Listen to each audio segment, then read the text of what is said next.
The morning sun cast long shadows across the marble floors of Ravenscroft Palace as Eleanor Victoria Ashworth stood before the tall windows of the East Wing.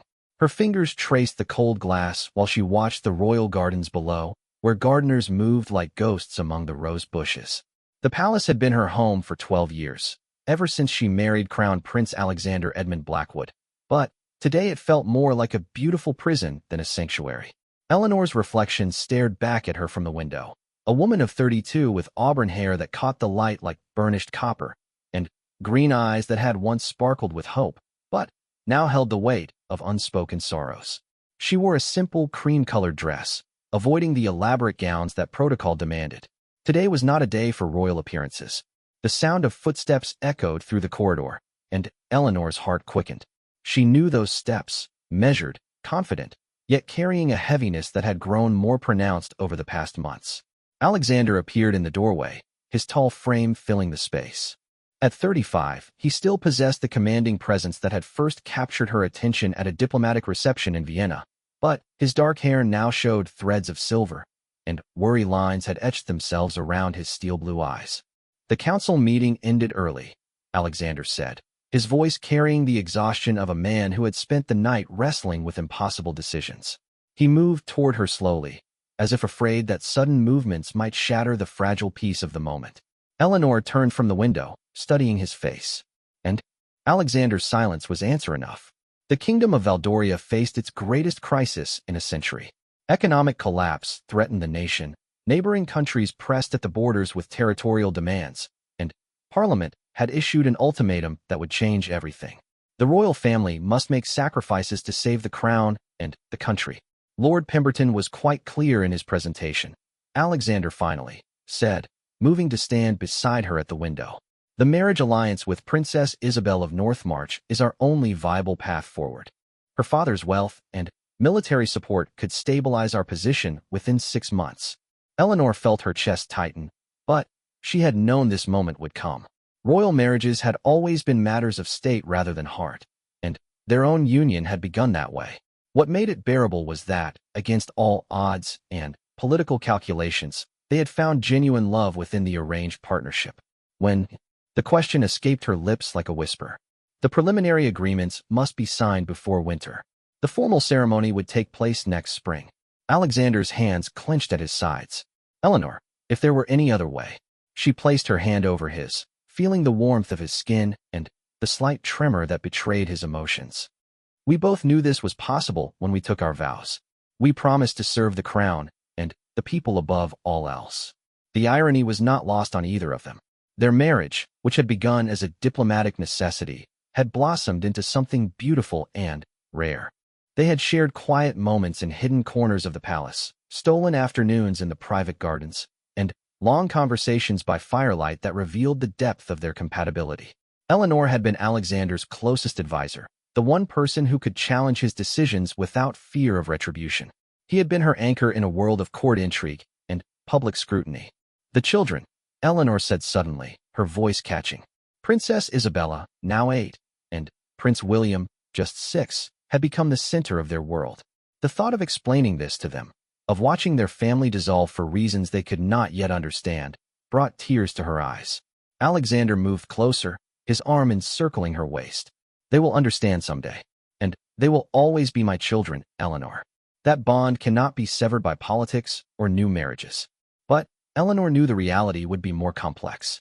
Once Alexander remarried, she would need to step back to allow the new queen space to establish her own relationship with the children. Royal protocol would demand distance where there had once been intimacy. A knock at the door interrupted their quiet moment. Sir Thomas Whitmore, the king's private secretary, entered with obvious reluctance. A thin man in his 50s with graying hair and kind eyes. He had served the royal family for 20 years and had watched Eleanor and Alexander's relationship developed from formal partnership to deep affection. Your Majesties, I apologize for the intrusion, but Lord Chancellor Morrison requests your presence in the blue drawing room. The preliminary documents have arrived from Northmarch. Eleanor straightened her shoulders, summoning the regal composure that had become second nature after years of public appearances. Thank you, Sir Thomas. We will be there momentarily. As the secretary withdrew, Eleanor and Alexander stood in silence. both understanding that this represented the beginning of the end of their life together. Soon, every moment would be scrutinized, every conversation monitored, every gesture weighed against its political implications. "Before we go," Alexander said, taking her hands in his, "I want you to know that what we have shared has been the greatest privilege of my life. Not the crown, not the power, not the legacy, but these years with you." Eleanor felt tears threatening, but she blinked them back. "And I want you to know that I would choose you again, given the chance. Even knowing how it ends, I would choose you." They kissed then, softly and without passion, but with the deep tenderness of two people who had built something meaningful together and now faced its dismantling. When they separated, both had regained their composure, their faces masks of royal duty that concealed the breaking hearts beneath. Hand in hand, they walked toward the blue drawing room, where lawyers and diplomats waited with documents that would reshape their lives. The palace corridors seemed longer than usual, each step taking them further from their private happiness and closer to their public obligations. As they reached the ornate doors of the drawing room, Eleanor squeezed Alexander's hand once more. Inside, they would be king and queen, crown prince and princess, political entities making calculated moves for the good of the realm. But here, in this final moment before duty claimed them completely, they were simply two people who had found love in an unlikely place and now faced the necessity of letting it go. The doors opened, revealing a room full of serious faces and important papers. Eleanor and Alexander released each other's hands and stepped forward together, ready to begin the painful process of unraveling the life they had built and the love they had discovered along the way. The blue drawing room buzzed with controlled tension as Eleanor and Alexander entered. Portraits of long-dead monarchs gazed down from the walls, their painted eyes seeming to judge the living royals who now faced an impossible choice. Lord Chancellor Morrison, a stern man with silver hair and piercing gray eyes, stood beside a massive mahogany table where documents were spread like battle plans. "Your Majesties," Morrison began with a formal bow, "representatives from Northmarch have presented their initial terms for consideration." Eleanor took her seat at the table, her training allowing her to maintain perfect posture despite the turmoil in her chest. Alexander sat beside her, close enough that she could feel the warmth radiating from his body, yet the formal setting made him seem miles away. The familiar comfort of their private moments had been replaced by the cold protocol of statecraft. Ambassador Henrik Larsson from Northmarch was a tall, angular man with pale blue eyes and an expression of barely concealed satisfaction. Beside him sat Princess Isabel's personal secretary, Lady Margaret Thornfield, a woman in her 40s with sharp features and an assessing gaze that made Eleanor feel like a commodity being evaluated. "The terms are quite generous," Morrison continued, lifting the first document. "The dowry includes not only substantial gold reserves, but also access to Northmarch's naval fleet and a promise of military alliance should Valdoria face external threats."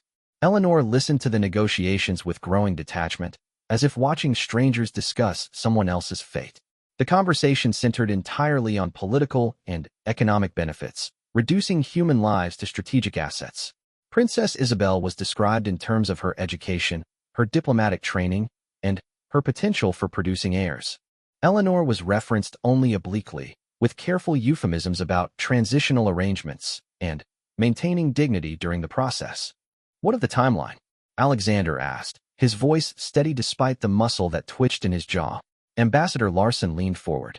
"Princess Isabel is eager to fulfill her duties to both kingdoms. She could arrive for preliminary meetings within the month, with formal betrothal ceremonies beginning immediately after harvest season."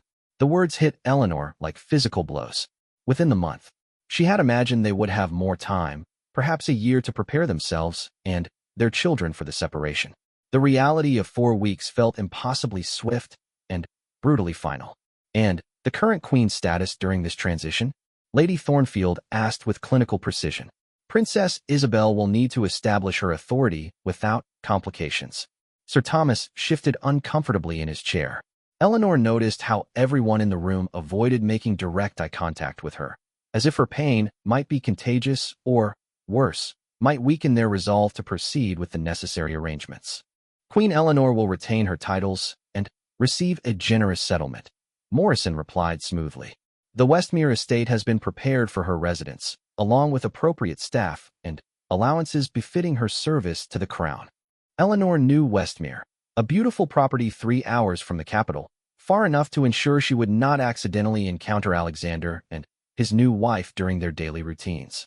The estate was lovely, but it was also exile disguised as generosity. Alexander's hand moved slightly toward hers on the table before stopping. The gesture was so small that others might have missed it, but Eleanor felt the weight of his restraint. Even their smallest impulses toward comfort were now inappropriate, potentially damaging to the delicate negotiations. "I should like to review Princess Isabel's educational background," Eleanor said suddenly, surprising herself with the steadiness of her own voice. If she is to guide Valdoria's future, her qualifications are certainly relevant. Lady Thornfield smiled tightly and produced another set of documents. Princess Isabel speaks 4 languages fluently and has studied economics and international relations at the University of Cambridge. She has also completed advanced coursework in diplomatic protocol and cultural affairs. As Eleanor scanned the impressive credentials, she felt a mixture of grudging respect and deep sadness. Princess Isabel was clearly intelligent and well-prepared for royal duties. In another life, Eleanor might have admired her and even sought her friendship. Instead, this accomplished young woman represented the end of everything Eleanor held dear. "She sounds remarkably capable," Eleanor said diplomatically. "I'm sure she will serve Valdoria with distinction." The words tasted like ash in her mouth, but royal training had taught her to speak graciously even when her heart was breaking. Alexander glanced at her with a look that mixed gratitude and anguish. He understood the effort those words had cost her. The meeting continued for 2 more hours, covering practical details that felt increasingly surreal. Discussions of wedding venues, guest lists, and ceremonial protocols transformed their love story into a bureaucratic exercise. Eleanor found herself taking mental notes about traditions and customs that Princess Isabel would need to understand, automatically thinking about how to ease the young woman's transition into royal life. When the formal session finally ended, Eleanor excused herself and walked toward the palace gardens. She needed air, space, and a few moments away from the suffocating atmosphere of duty and sacrifice. The autumn afternoon was crisp, with golden leaves falling gently around the fountain where she and Alexander had shared their first real conversation 12 years earlier. She was surprised when footsteps approached behind her. Turning, she saw Princess Isabella and Prince William running toward her, their faces bright with the uncomplicated joy of childhood. Behind them walked Miss Catherine Green, their governess, a kind woman in her 30s who had become almost like family over the years. "Mama," Princess Isabella called out, using the informal address that was only permitted in private. "Miss Green said we could have tea in the garden if you approved." Eleanor knelt to embrace her children, breathing in their familiar scent and feeling their warm, solid bodies against hers. For a moment, the adult world of political necessity faded away, replaced by the simple reality of being a mother who loved her children beyond measure. "Of course, darlings," she said, smoothing Isabella's dark curls and adjusting William's slightly crooked collar. "But first, how were your lessons today?" Prince William launched into an enthusiastic description of his arithmetic problems, while Princess Isabella showed off her French vocabulary with endearing seriousness. Eleanor listened with fierce attention, memorizing every detail of their faces, their voices, their gestures. Soon, these casual afternoon moments would become precious memories rather than daily experiences. Miss Green approached cautiously. "Your Majesty, shall I arrange for tea to be served at the usual table?" "Please," Eleanor replied, then added quietly, "Catherine, might we speak privately later this evening? There are some changes approaching that we should discuss." The governess's understanding expression showed that palace gossip had already reached her ears. "Of course, Your Majesty. I serve at your pleasure and theirs." As the children raced ahead toward their favorite garden table, Eleanor walked slowly behind them, trying to imprint every detail of this ordinary afternoon in her memory. The sound of their laughter, the way Prince William skipped every third step, Princess Isabella's habit of twirling when she was happy, all of it would become infinitely precious once their daily life together ended. Alexander appeared at the garden entrance, having clearly sought her out after the meeting concluded. He stood at a distance, watching their family scene with an expression of profound sadness. Eleanor caught his eye and nodded toward the children, inviting him to join them for what might be one of their last peaceful family gatherings. As he approached the tea table where their children chattered happily about their day, Eleanor realized that these moments of ordinary family life had been the greatest treasure of their marriage. All the state ceremonies and royal obligations paled in comparison to afternoon tea in the garden with the people they loved most in the world. Soon, very soon, this simple happiness would become impossible. But today, for this one afternoon, they could still pretend that love was enough to overcome the demands of crown and country. The evening light filtered through the tall windows of Eleanor's private sitting room as she prepared for one of the most difficult conversations of her life. Princess Isabella and Prince William sat on the Persian rug near the fireplace, playing with their favorite wooden horses while Eleanor watched from her chair, committing every detail to memory. At 8 and 6, they were old enough to understand that significant changes were coming, but too young to fully grasp the political complexities that would tear their family apart. Alexander entered quietly, having changed from his formal court attire into the simple dark clothing he preferred for family time. His presence filled the room with a comforting familiarity that would soon become just a memory. He settled into the chair beside Eleanor, and together they watched their children play in the warm glow of the fire. "Isabella, William," Eleanor said gently, "would you come sit with Papa and me? We have something important to discuss with you." The children immediately abandoned their game and climbed onto the sofa between their parents. Princess Isabella, with her dark curls and serious green eyes that mirrored her mother's, sensed the gravity of the moment. Prince William, fair-haired like his father, but with Eleanor's expressive features, looked between his parents with curious concern. "Are we in trouble?" Prince William asked, his 6-year-old mind immediately jumping to the most obvious explanation for such formal attention. Alexander reached over to ruffle his son's hair. "No, my boy. You and your sister have been perfect angels. But sometimes, even when children are good, grown-ups must make very difficult decisions." Eleanor took a deep breath, searching for words that could explain the inexplicable. How do you tell children that their parents' love is not enough to keep their family together? How do you make a 6-year-old understand that the crown demands sacrifices that ordinary families never have to consider? You both know that being part of the royal family means we have special responsibilities to our country and our people, Eleanor began carefully. Sometimes those responsibilities require us to make choices that are difficult but necessary. Princess Isabella's intelligent eyes grew wide with understanding that came too quickly for her age. "Is Papa going to marry someone else?" The directness of the question caught both parents off guard. Eleanor felt her breath catch, while Alexander's jaw tightened with emotion. Even at 8 years old, Isabella had been listening to the whispered conversations of palace staff and piecing together the implications. "Yes, sweetheart," Alexander said, his voice remarkably steady. "Papa is going to marry Princess Isabel from North March. This marriage will help protect our kingdom and keep our people safe." Prince William's lower lip began to tremble. "But you're already married to Mama." Eleanor gathered her youngest child into her arms, feeling his small body shake with confusion and fear. "Sometimes, my darling, kings must have more than one wife to help their kingdoms. It doesn't mean Papa loves us any less, and it doesn't mean our family stops being a family." But even as she spoke the reassuring words, Eleanor knew they were not entirely true. Their family would fundamentally change, and the children's daily lives would be drastically different. The new queen would need to establish her own relationship with the heir and spare, and Eleanor would gradually fade into the background of their royal education. "Where will you go, Mama?" Princess Isabella asked, her precocious mind cutting straight to the practical implications. "I will live at Westmere Estate," Eleanor replied, working to keep her voice bright and positive. "It's a beautiful place with gardens and horses and a lovely library. You will visit me there often," Alexander added quickly, "and Mama will always be your mother, no matter what changes happen in the palace. Nothing can change the love between parents and children." Prince William looked up at Eleanor with tears in his blue eyes. "Can we come live with you instead?" The question pierced Eleanor's heart like a blade. She exchanged a quick glance with Alexander, both of them knowing that the children's places were here, being prepared for their future roles in the monarchy.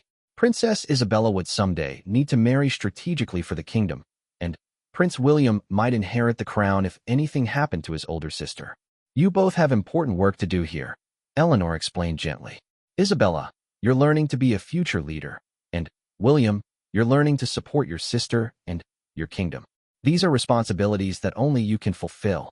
Alexander leaned forward, his voice taking on the warm but serious tone he used when teaching his children about their royal duties. Do you remember the story I've told you about King Edward the Wise? He had to make difficult choices to save his kingdom from invasion. Sometimes being royal means putting the needs of many people before our own wishes. Princess Isabella nodded solemnly, her young shoulders already bearing the weight of royal expectations. Will the new queen be kind to us? Princess Isabel is a good person who wants to help our kingdom, Eleanor said carefully. She knows how much Papa loves you both, and she will respect that love. As they continued to explain the situation, Eleanor watched her children processing information that most youngsters would never have to understand. They asked practical questions about holidays and birthdays, about whether they would still have the same governesses and tutors, about what to call their father's new wife. Each question revealed their attempts to map out a future that would be fundamentally different from the only life they had known. The conversation lasted nearly an hour, with both parents working to balance honesty with age-appropriate explanations. They promised that the transition would be gradual, that there would be time for adjustment, and that the love binding their family together would endure despite the changes. Finally, when the children's immediate questions had been answered, Alexander suggested they have a special family dinner in the small dining room that was reserved for private occasions.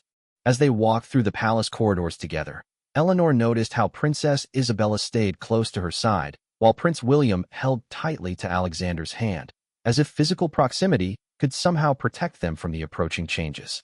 During dinner, they deliberately kept the conversation light, sharing favorite memories and telling silly stories that made the children laugh. Eleanor found herself studying every detail. The way Alexander cut Prince William's meat into perfect small pieces, how Princess Isabella carefully arranged her vegetables in neat rows before eating them, the comfortable chatter that filled their private dining room with warmth and love. After the children were tucked into their beds, Eleanor and Alexander walked slowly back through the palace corridors that had witnessed 12 years of their married life. They passed the portrait gallery where their official wedding painting hung among generations of royal couples, many of whom had faced similar political necessities. They handled it better than I expected, Alexander said quietly as they reached the doors to their private apartments. Children are remarkably resilient, Eleanor replied, but they will need extra attention and care during the transition. Promise me you will watch for signs that they're struggling. Alexander stopped walking and turned to face her fully. Eleanor, you speak as if you won't be here to watch over them yourself. I will be at Westmere, remember? 3 hours away. Eleanor's voice carried a note of gentle correction. You and Princess Isabel will need space to establish your new life together, and that includes your relationships with the children. The reality of their approaching separation hung between them like a physical presence. Tomorrow would bring another round of meetings and negotiations. Soon, Princess Isabel would arrive for preliminary introductions. The pace of change would accelerate rapidly from this point forward. I should retire, Eleanor said softly. Tomorrow will be another long day. Alexander nodded, understanding that they had reached the point where even their private moments together were numbered. As they said goodnight at the entrance to their adjoining bedchambers, both knew they were counting down the final days of a love story that had bloomed against all odds, and would soon end for the good of a kingdom that demanded sacrifice from its leaders. In her room, Eleanor sat at her writing desk and began composing letters to her children for them to read when they were older, to the staff who had served her faithfully, to Princess Isabel with advice about royal life in Valdoria. Each letter was an act of love and an acknowledgement that her time as queen was rapidly drawing to a close. Dawn broke gray and subdued over Ravenscroft Palace as Eleanor stood in the massive wardrobe that had housed 12 years of royal gowns, ceremonial robes, and the accumulated treasures of her queenship. Lady Margaret Ashford, her lady-in-waiting and closest confidant, moved efficiently between the ornate dresses, sorting items into carefully labeled trunks.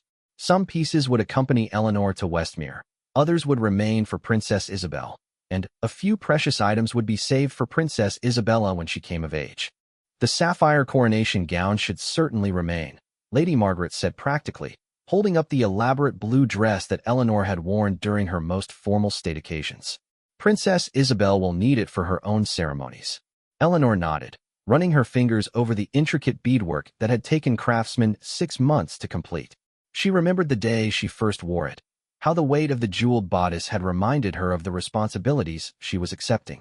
Now, passing it to another woman felt like surrendering not just a dress, but an entire identity.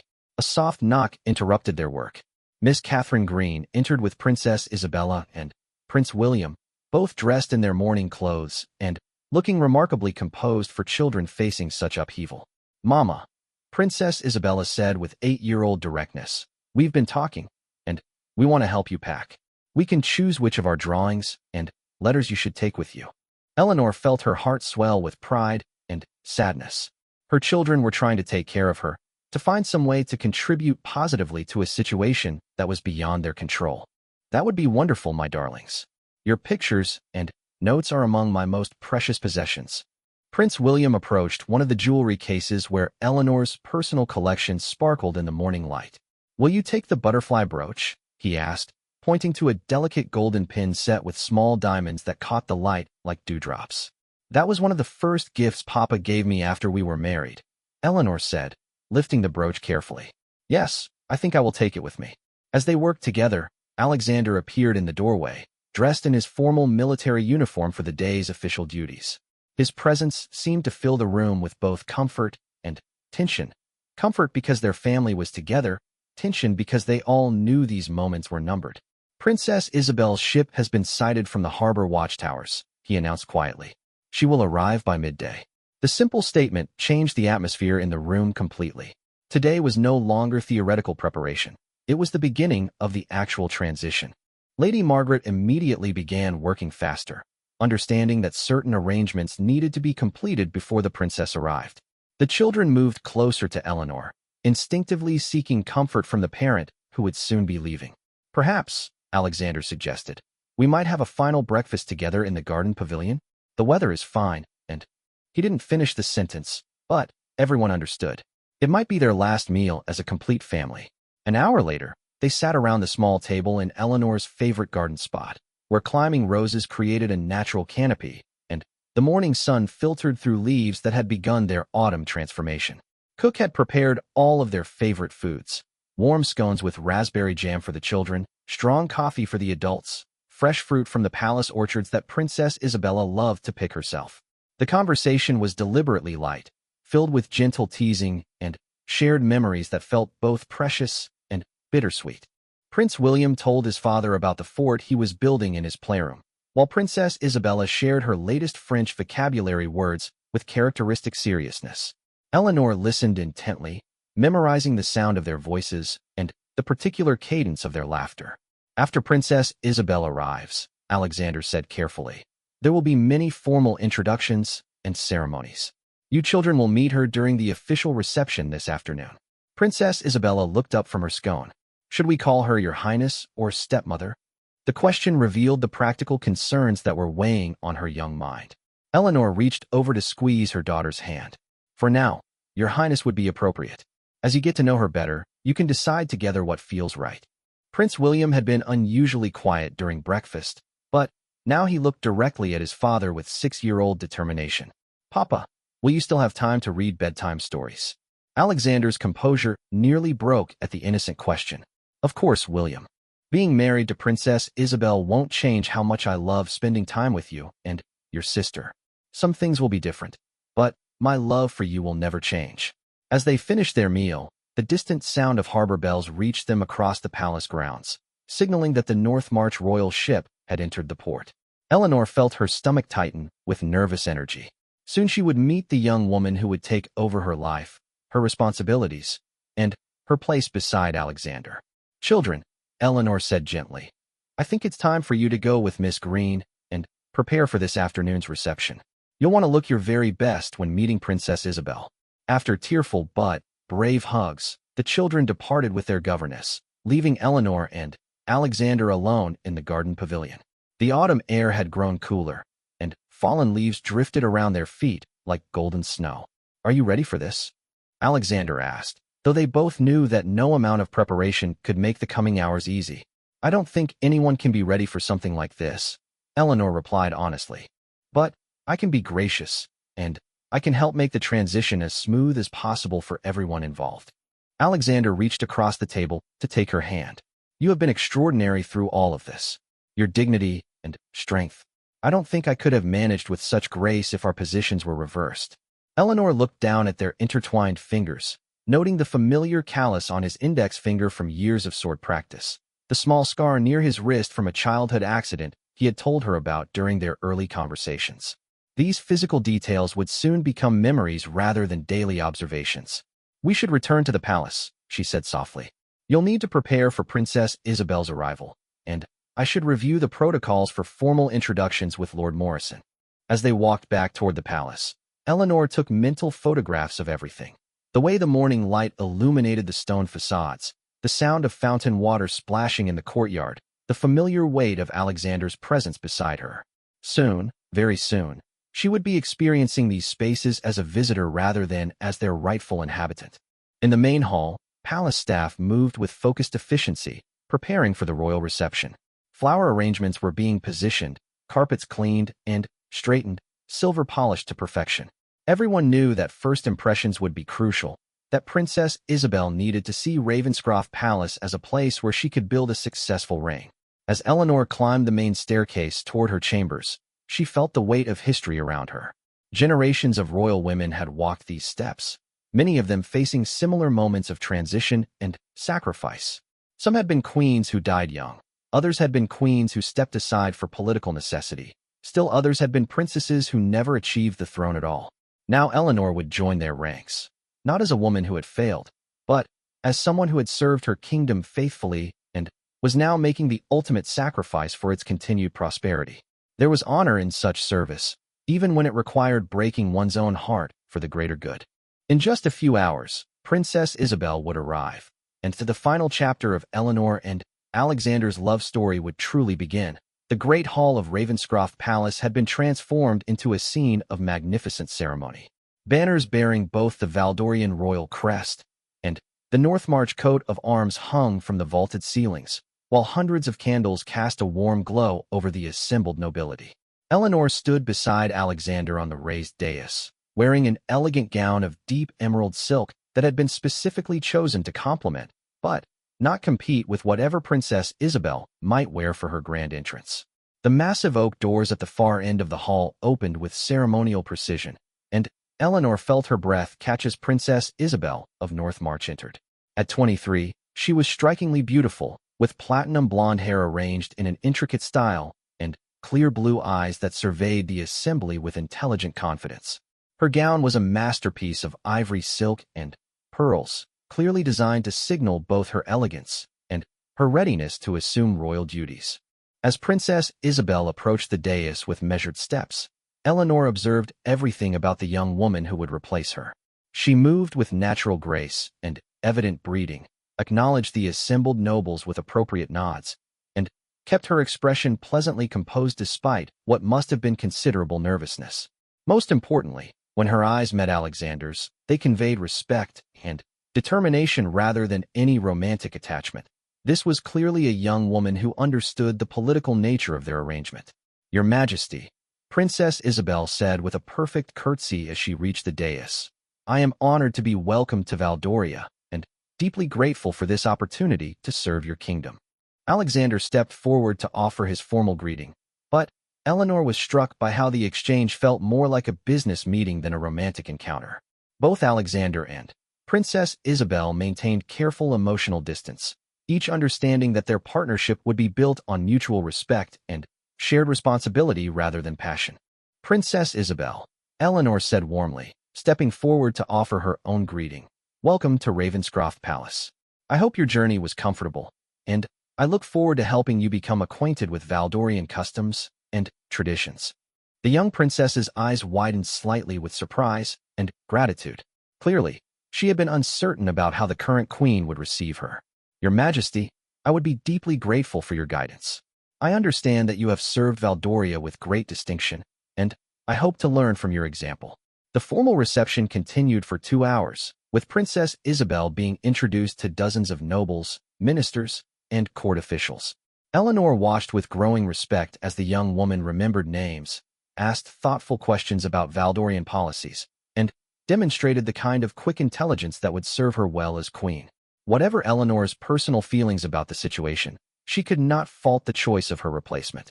During a brief intermission, Eleanor found herself alone with Princess Isabel in the small antechamber adjacent to the Great Hall. The young woman immediately relaxed her formal posture and looked directly at Eleanor with a mixture of nervousness and determination. "Your Majesty," Princess Isabel said quietly, "I want you to know that I understand how difficult this situation must be for you. I have not sought to replace you from any personal ambition, and I will do everything in my power to honor the foundations you have established here." Eleanor felt a wave of unexpected warmth toward this young woman who was handling an impossible situation with such dignity. "Princess Isabel, I appreciate your thoughtfulness. I can see that you have been well prepared for royal responsibilities, and I believe you will serve Valdoria admirably. I wonder," Princess Isabel continued hesitantly, "if you might be willing to meet with me privately over the coming weeks? I would value your advice about palace protocols, relationships with the ministers, and how best to approach my future stepchildren." The request revealed both wisdom and kindness. Princess Isabel understood that she could not simply assume Eleanor's role without understanding the complexities of court life and family dynamics. Eleanor felt her respect for the young woman deepen further. "I would be honored to help you in any way possible," Eleanor replied sincerely. "The transition will be easier for everyone if we work together rather than allowing awkwardness to develop." When the formal reception concluded, Eleanor made her way to the family wing of the palace where Princess Isabella and Prince William were having their evening meal. Both children looked up eagerly as she entered their dining room, clearly wanting to share their impressions of the afternoon's events. "What did you think of Princess Isabel?" Eleanor asked as she joined them at the table. Princess Isabella considered the question with characteristic seriousness. "She seems very smart and very pretty. She asked good questions about our lessons and our favorite books."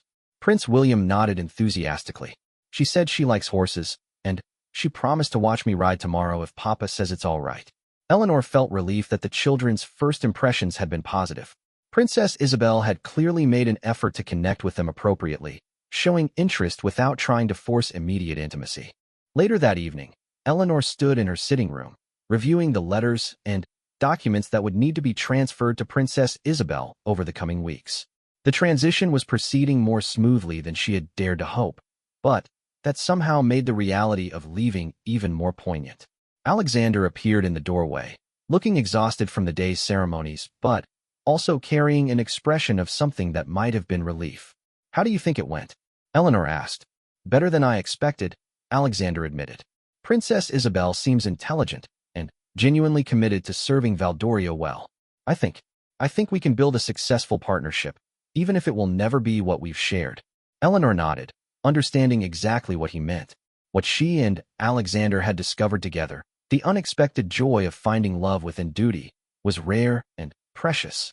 Princess Isabel and Alexander would likely develop a relationship of mutual respect and cooperation, which was exactly what the kingdom needed, but it would lack the deep emotional connection that had made Eleanor and Alexander's marriage so fulfilling. "The children like her," Eleanor reported. She was wise to focus on getting to know them rather than trying to establish immediate authority. As they talked quietly about the day's events and the weeks of transition ahead, both Eleanor and Alexander seemed to be memorizing these moments of private conversation. Soon, such intimate discussions would be inappropriate and impossible. "The formal betrothal ceremony is scheduled for next month," Alexander said eventually. "And the final arrangements for your move to Westmere are nearly complete." Eleanor felt her chest tighten with a mixture of sadness and anticipation. Westmere would represent the end of one life and the beginning of another. She would no longer be queen, no longer be wife to the man she loved, no longer be a daily presence in her children's lives. But she would be free from the constant pressures of court life, free to pursue interests that had been set aside for royal duties, and free to build a new identity beyond the throne. "I think," Eleanor said carefully, "that Princess Isabel and I should begin meeting regularly next week. The sooner she feels confident in her role, the easier the transition will be for everyone." Alexander smiled with genuine warmth. "Your generosity in this situation continues to amaze me. Most people would not be so gracious about training their own replacement." But Eleanor understood that graciousness was not just a matter of personal character. it was a strategic necessity. The smoother the transition, the more likely it was that she would maintain good relationships with the royal family, including access to her children and an honored place in Valdorian history. As the clock struck midnight, marking the end of Princess Isabel's first day at Ravenscroft Palace, Eleanor and Alexander exchanged a look that conveyed volumes of unspoken understanding. Tomorrow would begin the careful process of untangling 12 years of shared life and rebuilding relationships around new realities. Their love story was ending, but it was ending with dignity, mutual respect, and hope for the future happiness of everyone involved.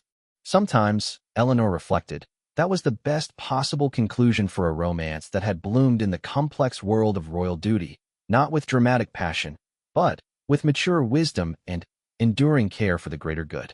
Outside the palace windows, snow began to fall softly, marking the approach of winter and the season of transformation that would reshape all their lives forever.